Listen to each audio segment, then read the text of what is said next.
Charleston White. Do we need to redo it? No, if you want to redo it? Feel comfortable with that? You good? Yeah, I'm good. Okay. Now the next question is, where were you born and raised? And you can say I was born and you were born and I was raised. Okay. And then after that, it's going to say, my next question will be, how many kids do you have? So I was born and raised in, Dallas, Texas, or wherever you was born, and I have such and such amount of children. Okay.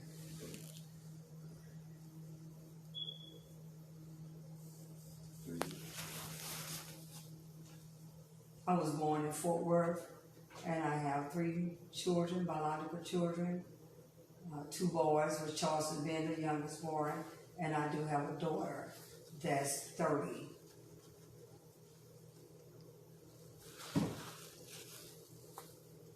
Now tell us about Charleston. Where was he born? Charleston was born in Fort Worth in 1977.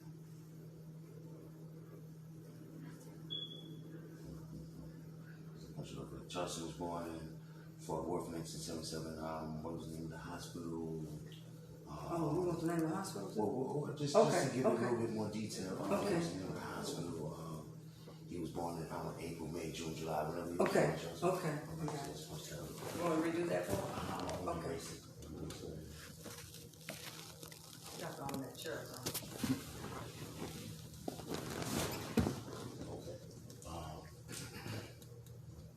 Tell us about Charleston and where he was born. Well, Charleston was born. Okay. 3. Charleston was born in May 17, 1977 in Fort Worth and Harris Hospital. Charleston's father and I was not married when Charleston was conceived. Charleston was raised up somewhat in the Fort Worth area, then migrated over to Arlington, and that's when he actually started having trouble there in Arlington. How old were you when you had me? Okay. Hold on. Okay. Well, tell us, what do you remember about Charleston as a baby? I'm going to get to it. Okay, that's important, actually, okay. Let me see.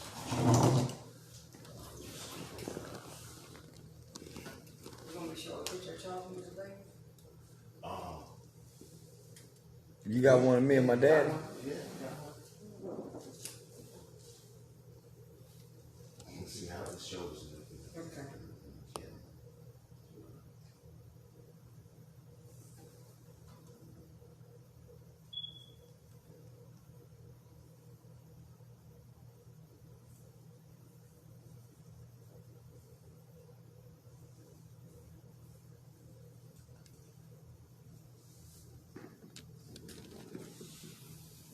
This is him and his father. Charles, just text me that. Send that to my phone, man. Yeah, send that to me.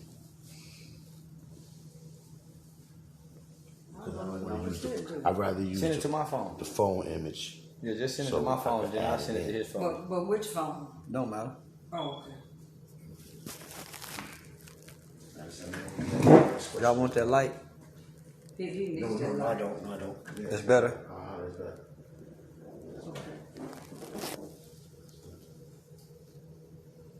Okay. What do you remember about Charleston today? When Charleston was rambunctious, well, okay. Detail about it. And Charleston stand on this side, and you speak, you look like you're looking at you. Okay.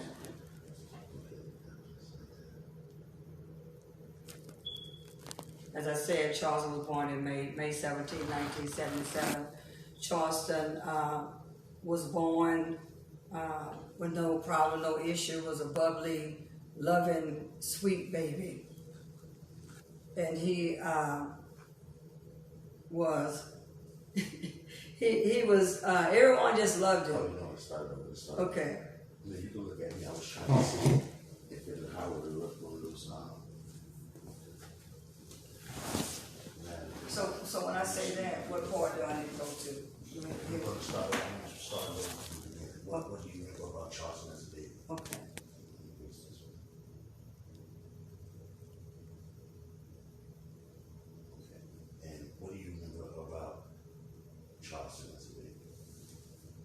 the thing about Charles when he was a baby, he was loving. Everyone loved him.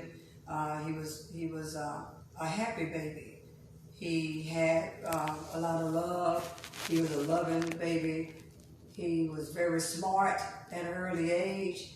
He could communicate and had laughs and smiles as a baby. And actually, when he when he got to be about 5 or 6 years old, Charleston was very curious. He always was curious about things. This particular time that I remember about Charleston, he had gone to the laundromat apartment complex he lived in.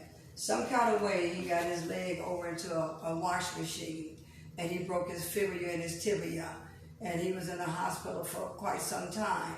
Being in a body cast, he was so courageous and so determined to walk that he even walked with a cast on, and it was unbelievable.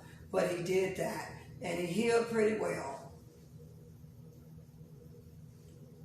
Okay, next one is, was Charleston's father in his life, and tell us about it. Okay. Okay, 3, 2, 1. Charleston's father really wasn't active in his life. Charleston knew of his dad, but he really didn't know him on a personal level to know his mannerism. He didn't know how his dad would respond and act. So therefore, he wasn't a participant. When Charleston was about 5 years old, his dad was married. He would come and get him sometime on a weekend, and that probably lasted maybe about a year. By the time Charleston was 7, 8 years old, this wasn't happening. So he did not develop a relationship with his daddy. His dad did visit him a couple of times when he was a teen, but however, still did not develop a relationship. And of course, when Charleston was grown, his dad died, and he still didn't develop a relationship with his dad. He did reach out to his father to develop a relationship when he was about 20 years old, but his dad did not know how to receive that. So however, when his dad died, Charleston is the one that had to bury him because he was the only sibling that his dad had, the only child that his dad had. So the relationship wasn't there. He wasn't active in his life. Even as a teenage boy, even when trying to encourage him to be a participant in his life, he was not. He just was not there. Now, dad being not there, I think that had any effect on the family and yourself. I wish we could open the door a little bit, y'all, just to soften the echo. Yeah. The ceiling is so high, the words just bouncing back at us. If we open the door, it might soften the echo a little bit. Okay. In Charleston's father not being there had an effect on the family and also yourself. In 3, 2, 1. I believe since Charleston's father wasn't active in his life and present as often that he should have been or could have been, but made a decision not to be, I believe that affected Charleston and also affected me. I worked at GM and I worked nights without no choice, and even without family support. But if his daddy had been there, it would have been better, because you're talking about on the football team, on the basketball team, running track. Well, he had no one to take him to his practices and pick him up. I was working at night, but get off to 3 o'clock in the morning, but the dad still wasn't available in his life. He wasn't active in life, and to be honest, he didn't have a male active period in his life. And when boys or children miss out on that, it does have an effect on them. You with your other friends and talk about their dad, you can't talk about yours because yours isn't present. So it did have a big effect on Charleston. Now, what type of kid was Charleston? Not baby. Okay. 3, 2, 1.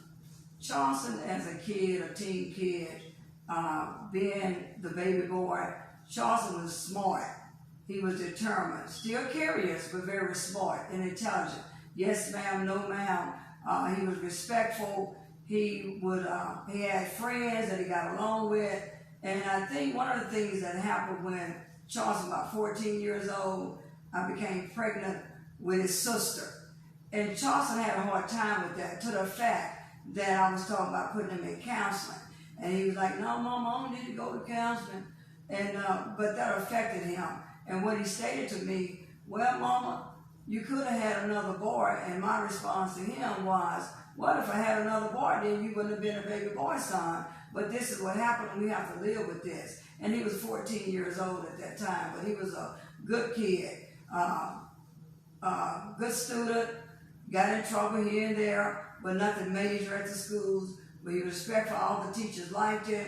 All the kids liked him, was fond of him. All the family members liked him, was fun. When we had family gatherings, he was almost like the center of attraction because he was funny. He would dance, but he never would let me see him dance. But he would dance with the other family members, and he had that Michael Jackson dance down. So they would love to see him do that. But for overall, he was a good kid, and never no rebellious, nothing major up until that time. Now, what did you do for a living, and what type of hours did you work? I know you mentioned it briefly, but we'll touch on it again. Now, what did you do for a living, and what kind of hours did you work?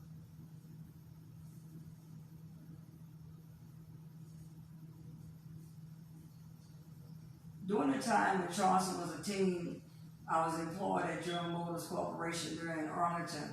My work schedule was from 3:45 p.m. to 3 a.m. in the morning.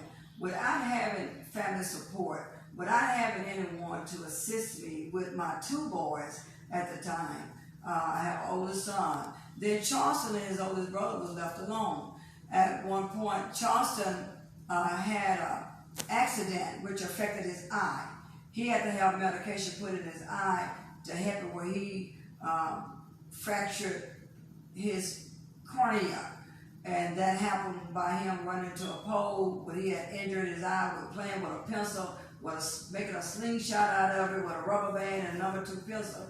Well, that pencil lead backfired and stuck him in his eye. And he went through a lot of painful stuff with his eye surgery, getting the prosthetic eye, and infection. So I'm working at night. My oldest son is there. He was responsible to put the drops into Charleston. I had to arm it. Well, nevertheless, his brother would leave him alone. And I didn't know anything about it at that time. But Charleston would let me know that. However, back during that time, there wasn't cell phones that I knew of at that time. So they knew what time I was going to call home. So they would be there. They knew what time I got off from work. And they were going to be at home. But the main thing that I would hold the responsibility of is having them being unattended, not being unattended for any supervision person there to help see about them while I worked at night. So it's safe to say that you had a good job, and where was you guys living in? Was it a suburban neighborhood? At the time, I was working those hours, 3:45 to 3 a.m. in the morning with General Motors Corporation, which I believe was a decent job, and it did provide a decent living for us. We lived at that time at 2403 Overbrook Drive in Alton, which was considered as a suburb.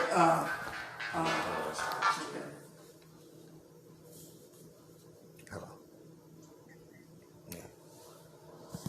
Oh, we're filming.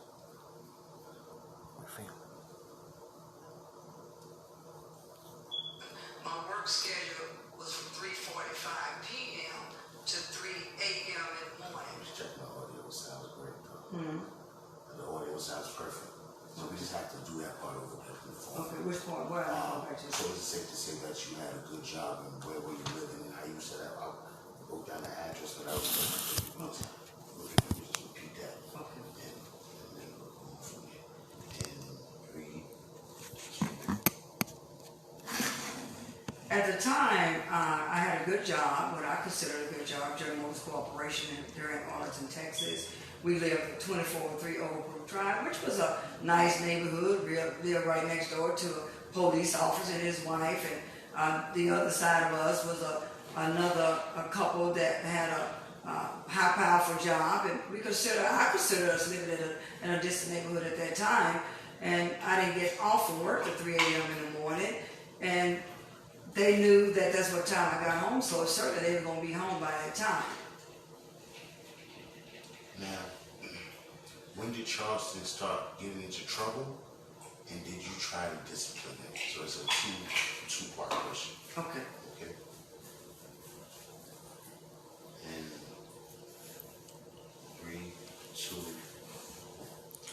I noticed around 14, Charleston started having some troubles.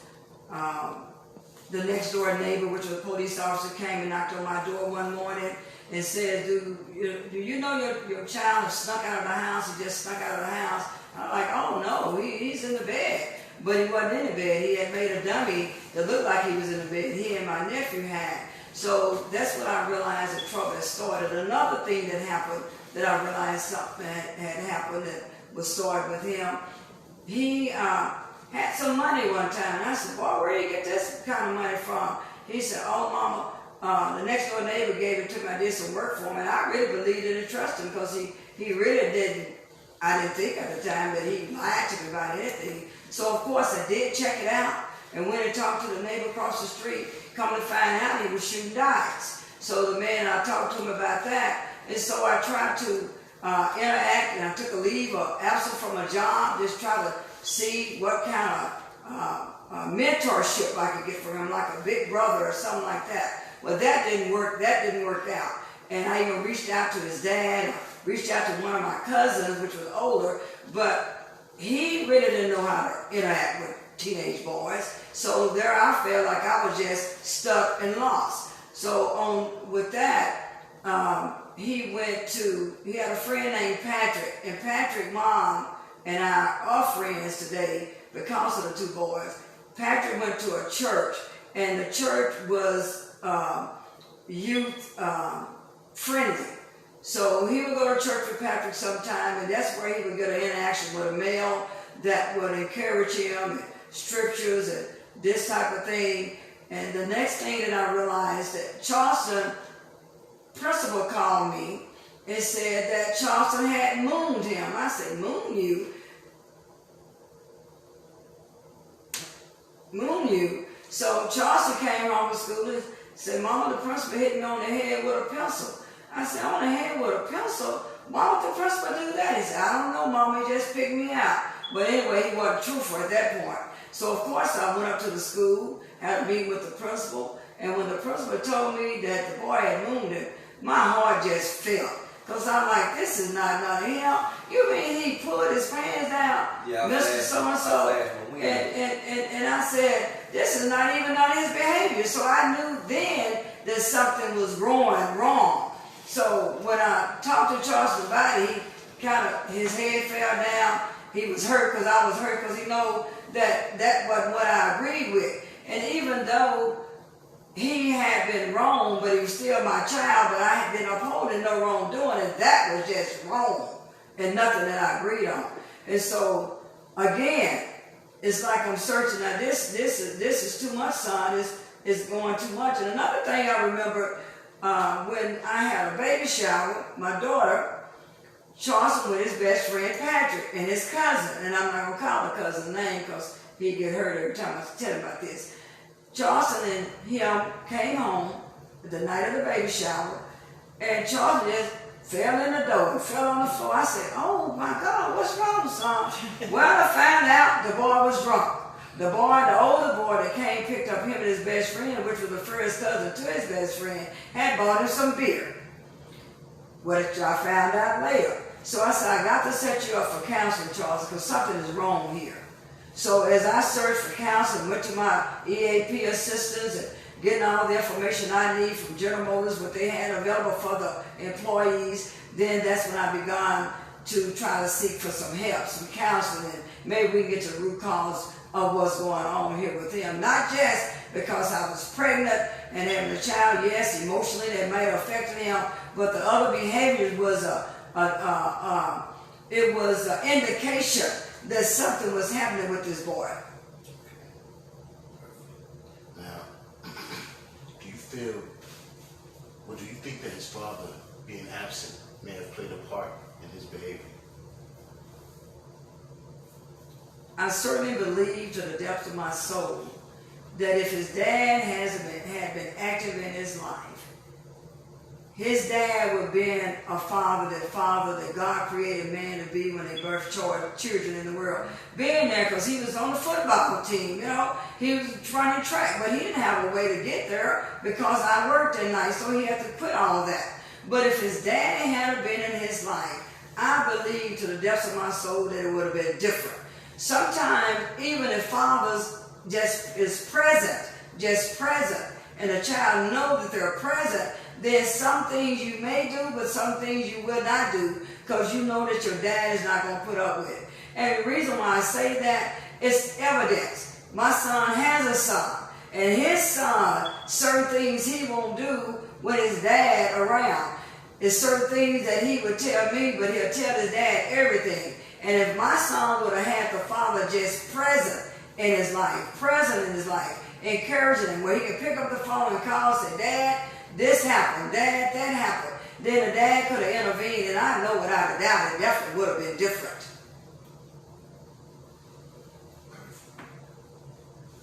Now, as a hardworking mother who wanted the best for her children, how tough and stressful was it to see Charleston go the route that he went early in life? When my son got into trouble, of course I work at night, we know that it was front newspaper, on every news channel. It was tough for me because this was my baby boy, and I could not wrap my mind around what they said he had done. I couldn't wrap my mind around it. I couldn't put it into place. It was tough. It was stressful. It was depressing. It was hurtful, painful hurt. I had to hold my head up when people was talking about my boy, when people was talking about this, that, and the other. I had to go to work, and you could hear people whispering, that's, oh, I feel so sorry for her. And I had one guy that worked on the line with me in the trim department. This guy encouraged me every day because I still have to go to work in the midst of all this and hold my head up, even with family members whispering and talking. It wasn't no easy thing at all because after all, what he had done, at the end of the day, he still was my child. Regardless, he murdered, he's still my murdering child. Not that I uphold anything, but he still was my child, and I had to be there for him. But it was definitely a painful, long, many years of fight. Okay. Now, when you heard about Charleston being involved in the murder, what went through your mind when you first got the phone call or whoever reached out to you to alert you that it had happened? When I got the call, what had happened, my heart just fainted. And my heart just fainted. I was up all night. I couldn't wait to see him, and I couldn't see him at that time because all I could think about, he was 14. Even though he had committed this crime that they said, even though he was 14, I knew he was scared. I knew he couldn't wrap his mind around what he had done, what he was, it just couldn't be. It was just all on the news. And at the time, I didn't even know even my son that had been involved, but they didn't have no pictures and names. And when I found out about it, I couldn't wait to see him, to talk to him, for him to tell me what he had gone through. Because that just was not him. And when I think about it, it's hurtful. It just was not him. But it was him. He was involved. But even the time they was talking about giving him and what may happen, it was tough to wrap my mind around it as a mother.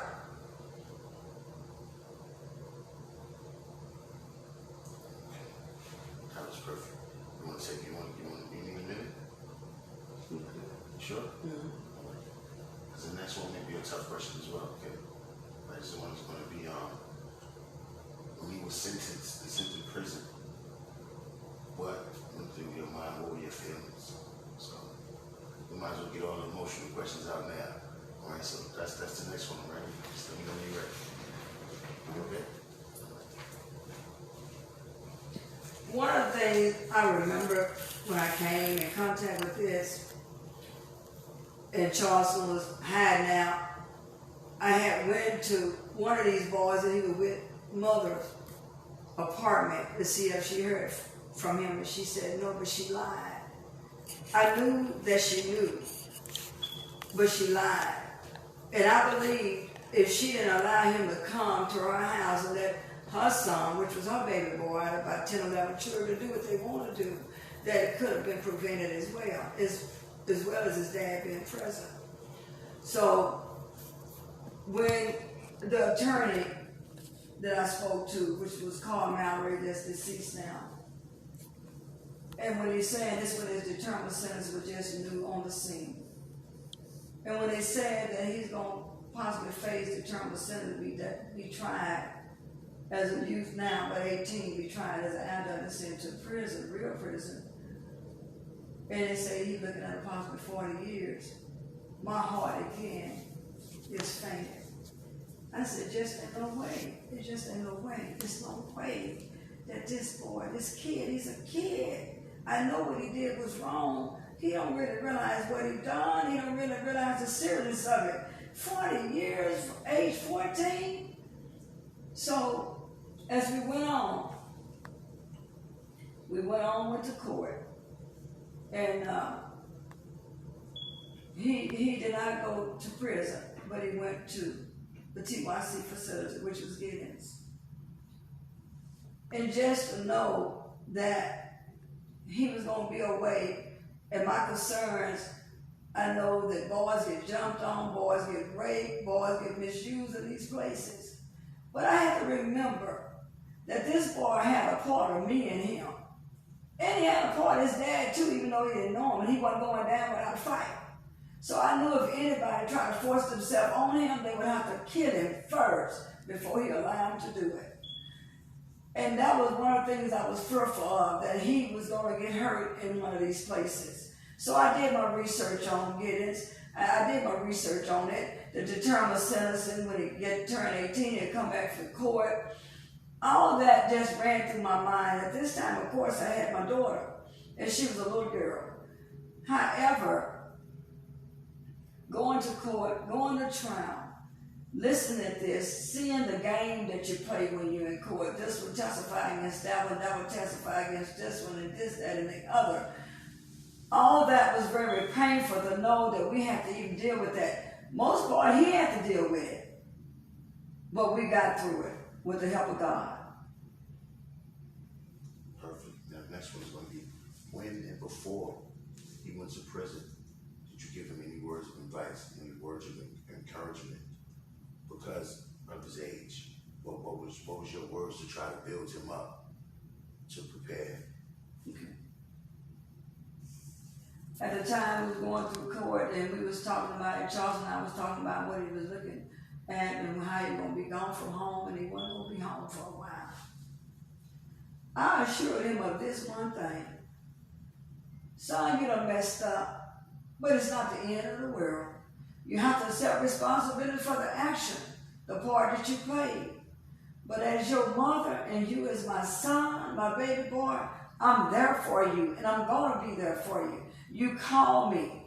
If anything go on wrong that you need to talk about, you need me to know, send it in a letter, call me on the phone, and I will be there to support you. And I went once a month, sometimes twice a month.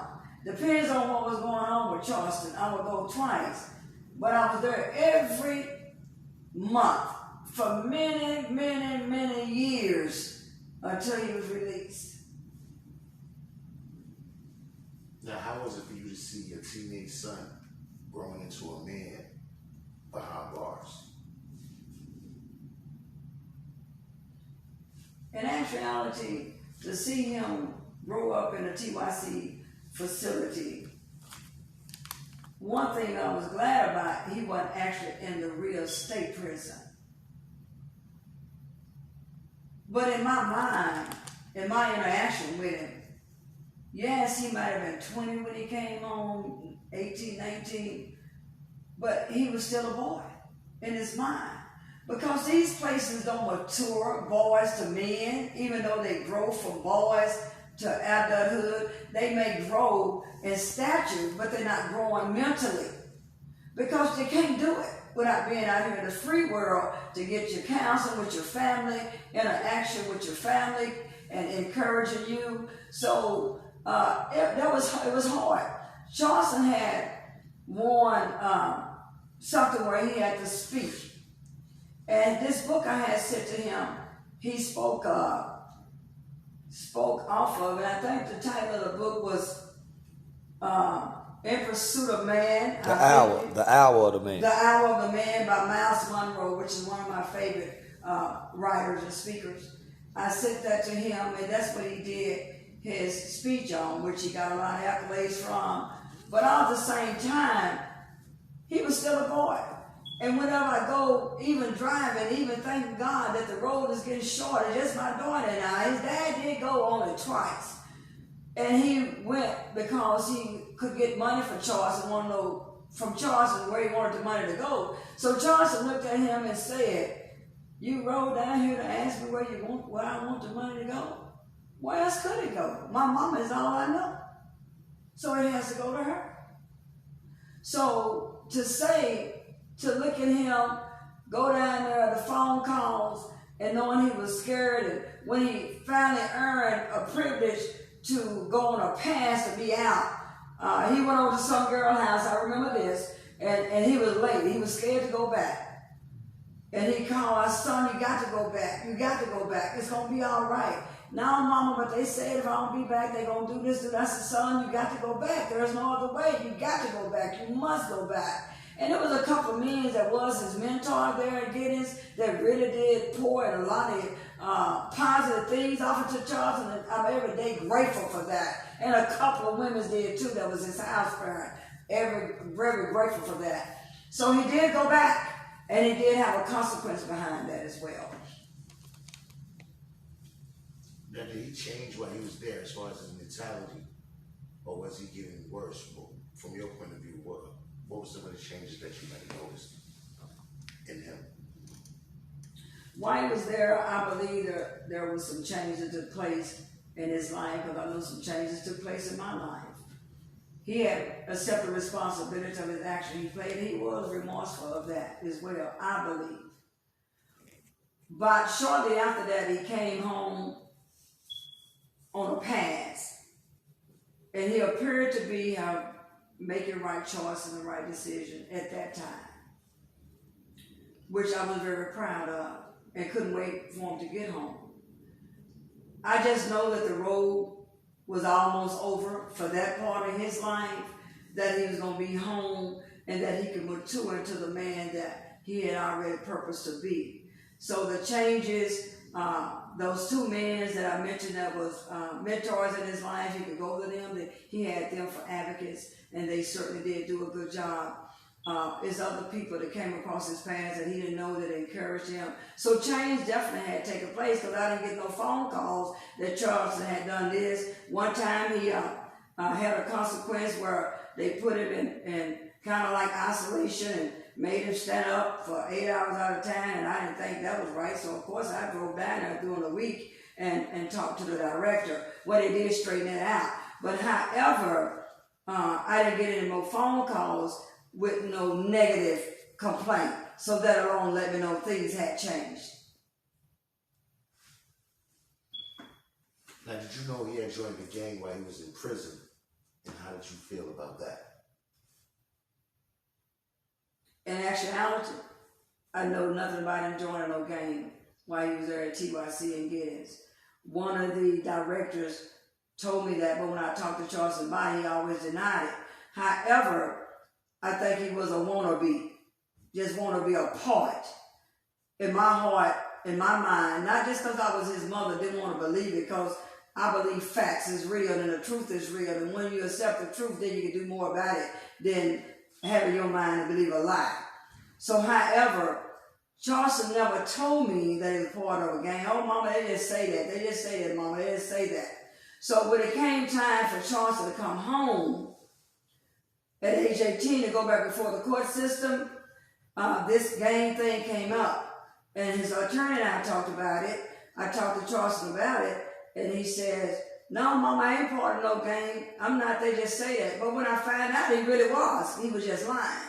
but he really was. So when he came home, that's when he did tell me that he attempted to be part of a gang. But it was, to me, a wannabe. I didn't ask no details about how he was initiated, how he get in, because this gang stuff was just on the scene real tough then. And as a mother, no, nobody wants their child to be part of a gang, because we know that's not the right thing to do. Perfect. Now, you kind of touched on it a little bit, but that was my next question. When Charleston was about to turn 18, the state wanted to send him to adult prison. But 4 COs saw potential in Charleston, and they asked the judge not to send him to adult prison. What do you think they saw in him that made them believe that he had potential? One of the things that the judge saw in him and other people, even the victim's family, they see that this boy was remorseful. His heart is what they saw. Even though he did what he did, in his heart is not what he was proud of. They seen that he loved his family and his family was supported and loved him. And it might be 10 or 15 people there, but only one of my family members was there, which was my son. Rest of us people that was close to me. And once they seen that he made good grades, they read his reports, the recommendation from the other house parents, and one of the house parents' child came to court, and one of the house parents himself came to court. There was a lot of documentation that was falsified against Charleston, and I won't mention this lady's name, but she overnighted me all the evidence on what they was putting up against him so he could go to prison. And I took it to the attorney, which was called Mallory, which he's deceased now. So to find that out and fighting against the juvenile system, fighting against the criminal system for what he had done, black boy being involved with killing a white man, then I knew that it could be not so good. But because of prayer and faith and believing and trusting, I just said, Lord, it's just no way. It's just no way. He's not going to last if he go to prison, Lord. He just not. And it worked out that he did not go. Now, during the hearing, I understand that the judge asked you if you were looking for your son to be released, and you said no. Why did you say no at that time? What was the thought process behind you saying no? And I really can't remember saying no, but if I said no, the reason of saying no probably would be because this falsified documentation that we had received in the mail, that those that's an authority down and get it want to make sure he did go to prison for whatever reason. But that didn't happen, and my response to the judge very well could have been just that. And we did have all those documents in the court, but the attorney had them on hand in case the judge needed to see them. Okay. Now, when he was finally released, he got into trouble again and was sent to boot camp. Firstly, how did you feel when he caught another case soon after being released from prison? What went through your mind? When he was released from the TYC, the Texas Youth Commission, and Charleston got into some more trouble, in my mind, of course my heart was broken, but in my mind I knew he still needed to mature. You got to mature. He had a good job, had one of the best jobs when he came out here. When he was released, he got a good job, and then he got another good job where he worked at a pharmaceutical company. And the people loved him, liked him, ready to promote him. And I didn't feel good about it at all. And I said, son, you got to mature, you got to grow up. This trouble, you've served this time away from home. You got to realize that you won't go back to the boys' place. You'll go back to the grown people's prison. And I didn't feel good about it at all. Now, do you think boot camp was a good thing for him? At the time, I believe that boot camp was good for him for these reasons, that he was able to have that time away to really think about what had gone on and to think about how he was the one that was left doing boot camp without the person that he was with wasn't doing anything at all. So, again, immaturity of the mind, coming back into with old friends and being hyped up on this trouble thing or thinking this is the way instead of working a good job he had with the pharmaceutical company and leaning that way. Now, Charleston was able to turn his life around for the better. How proud are you of him now and the things that he has going on right now currently? When I realized that Charleston had turned his life around, he gave his life to Christ, he got baptized and was serious and for real about it, he married and all of that, I was very, very proud because I knew that the streets and the troubles, just trouble is trouble. You don't have a one way or another out, and that's in prison or the graveyard. There is no in between of that unless you make your mind up for change. And I believe he did that. He worked, went to work, worked overtime, and went to church, Bible study, and all that. And then later on, he went to college, got into college, went to law school, and he got on was made the dean list, and he made all straight A's. And I was proud. I was proud of that. He formed an organization. I was proud of that. Now, my next question is, what advice do you have for mothers who might be going through similar? What advice do you have for mothers and parents that might be going through similar things with their boys and their girls, as you did when Charleston was in his mischievous adolescent years? What advice would you give a single mother or father right now going through that? The advice that I would give parents, whether it's single parents or two-parent household, because sometimes two parents in the house and it's still just one is visible. Even though two is visible, one is still absent, even though you're there. Make sure that your children is supervised. Make sure that when you thinking you making a better life for them, evaluate. Had I evaluated and have a mindset that I developed after the trouble of my sons, then I probably wouldn't accept the General Motors job. I might have worked two jobs as long as I could be at home at the evening time when they got out of school, where they could participate in their athletics or whatever they want to be a part of, homework and do all that. I would encourage any parent, whether you're single and the father is absent, or father have your children and the wife is absent, make sure that you are available, and if you can't be, make sure somebody that you can trust can assist you with your kids. In closing, this is, wrapping it up, this will be your last segment, so anything you want to say in closing, anything you want to mention, anybody you want to mention, any organization you want to mention, this is the time, okay? All right. And since we are going to wrap it up and it's about to end here, I would like to first thank God for being the strength, giving me strength. And that strength came from my little girl. Early on, 5 years old up to now, she's 31. Other people has been in Charleston life. There has been different organizations. When he came and established hype about hype.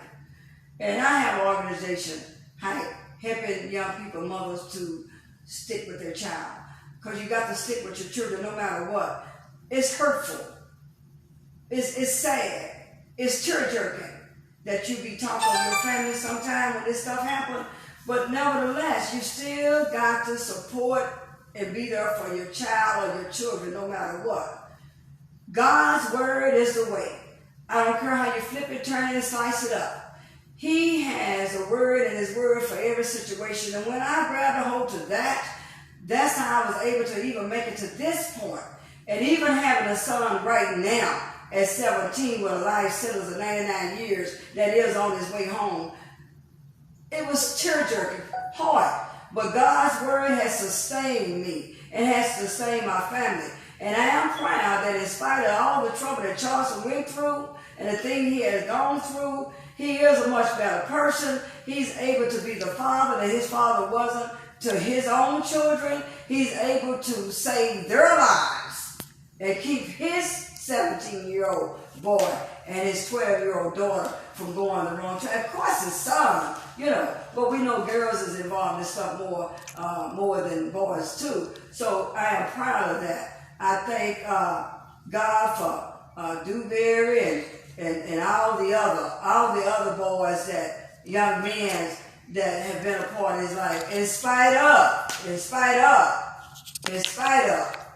all the Lisa pamphlets and all the attorneys, the judge, and thank God for a judge in Dallas that with his boot camp thing at Charleston, that's how he began to really work with the youth, because that brought that out in him.